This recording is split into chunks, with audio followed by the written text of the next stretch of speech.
People of YouTube, how's it going? Today is Tuesday, October 27th, 2009. And today is the second edition of Raw Rewind. Yeah, so yesterday's Raw, it was guest hosts of Joey Logano and Kyle Busch, two NASCAR superstars. I really don't watch NASCAR too much, unless I'm at my friend's house eating barbecue, but that's a different story. Yeah, so Kyle and Joey came out in the NASCAR car. They were out there spinning around in the parking lot, and they drove into the arena, and to big applause, and of course they're all cheering on the fans, but then when they came out there, Kyle Busch talking about, he went straight heel, so I guess they had to split up since it's two people. Anyways, their first match they made was Kofi versus Chris Jericho. That was actually a pretty good match, I have to say. They're really doing good with Kofi's character. But I'll talk more about his character a little later. But Kofi ended up winning. It was a good back and forth match, and Chris Jericho lost. And the second match was a mixed tag team with Melina and Santino Marella versus Jillian Hall and Chavo Guerrero. That was a pretty good match, I guess. It wasn't like, it was, I was kind of weird because I remember, I think Melina and Santino were fighting before when he was with Beth Phoenix. But anyway, that's besides the point. Melina and Santino Marella won that match. It was an alright match. It wasn't the best, and it wasn't good. It was just a match. But yeah, and Jillian Hall, I think they're pushing her because she's been a lot more lately, and so maybe they might be making her the next heel. I also liked when Ted DiBiase and Cody Rhodes came out proclaiming that they wanted to get a shot at the title, because earlier they gave Randy Orton a stock car which has his face on there. I thought that was kind of weird that DiBiase spent all that money, but I guess they're supposed to be friends, whatever. But anyways, they challenged John Cena, and John Cena came out there, he won the title.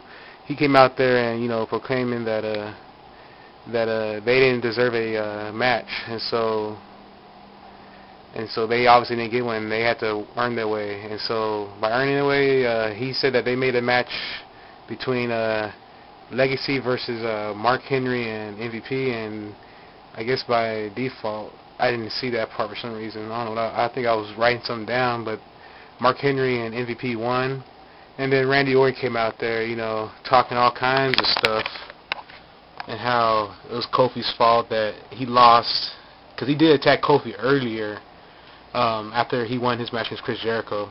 And so all of a sudden, Kofi Kingston pops up on the Titantron. He's standing on top of Randy Orton's stock car, and he finally gave up his full Jamaican accent. He just threw it out that window somewhere. And now he's going just by his normal American accent. And so that was probably one of the best segments of the night.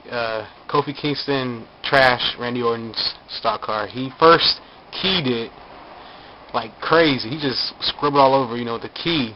And then he got a orange pipe bar, and he started smashing. He said he seen a bug on the car, so he started smashing it. He started hitting it like crazy.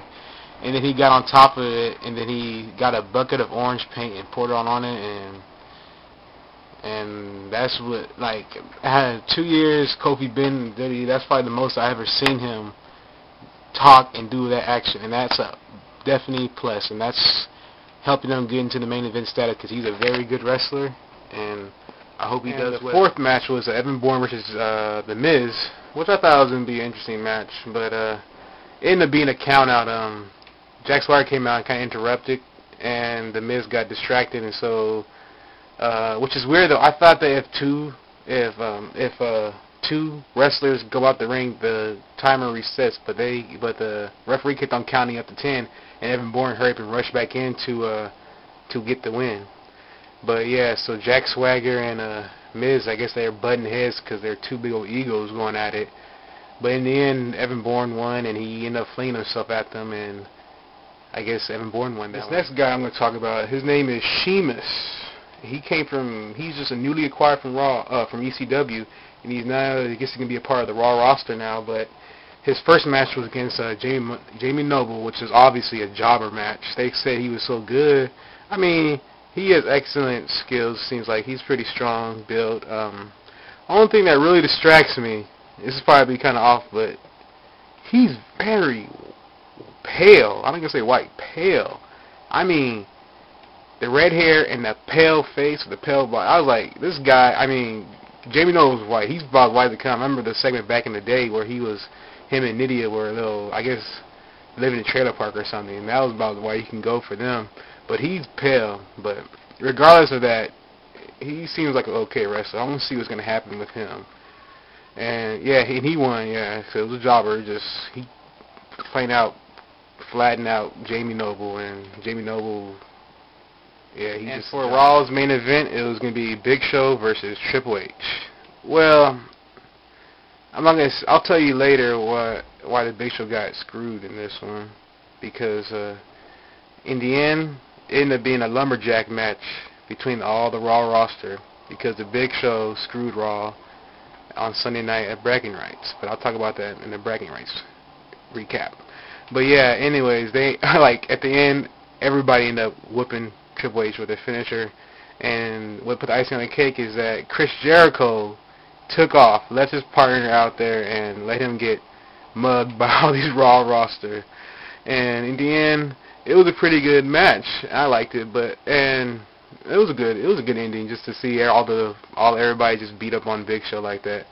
But then at the very last part, Kyle and Joey came back out, and they said they have a announcement for the Survivor Series first main event match, and that's going to be with John Cena.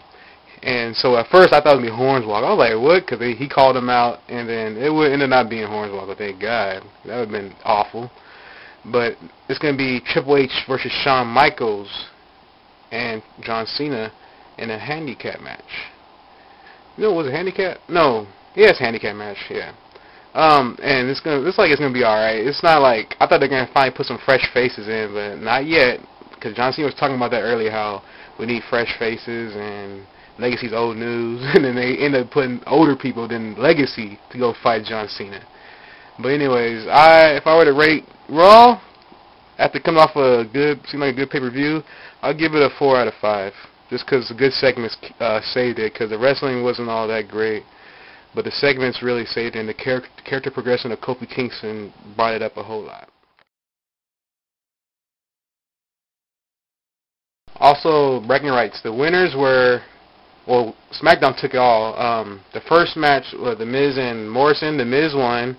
The SmackDown Divas versus the Raw Divas. The SmackDown Divas won, of course. And then the Fatal 4-Way, The Undertaker won. But the best part happened with that one. Batista turned heel. My boy turned heel. I like him better when he's a heel. He's just so more rabid. And also, too, John Cena won his Iron Man match. It looked pretty good. They used a lot of pyrotechnics in there. I've seen on the highlights. And also, too, let's see. I think that was all the matches. Hope you guys enjoyed this video. I'll catch you guys later.